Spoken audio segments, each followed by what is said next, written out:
currently, I have 14 students in my cohort group, and we're nearing the end of all the requirements for them. They have 2 class sessions left, and out of the 14, 6 of them are already employed as administrators. So, the practical experience based upon the action research that they do really has an in with a lot of school districts. And I completely agree with this grow your own concept, because many of our students in these classes are living, and their spouses and families are working and going to school in that community, and so they're kind of tied to a geographic area, and so they really don't look to pick up and move across the state or to another state. They want to stay in that community, and they want to have a real positive role in leadership in their school district.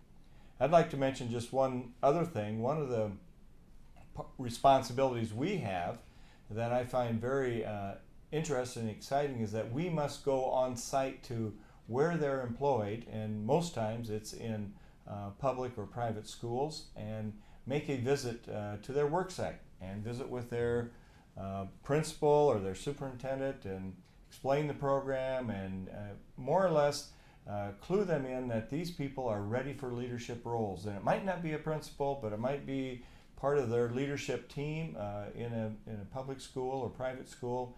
And quite frankly, the administrators are very thankful that there's someone there who's willing to help out in this.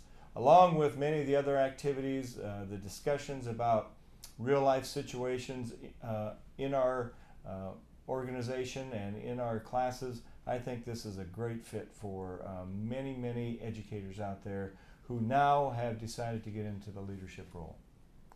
And part of our program requires students to do school action research on the six components of the Iowa School Leaders Standards.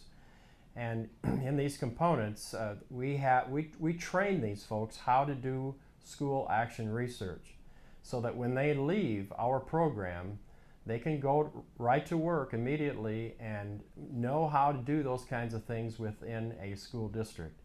They also do a number of what we call toolbox activities, where they need to interview other principals, they need to interview superintendents, they need to interview AEA directors to get a background knowledge of the various aspects of school leadership and school administration.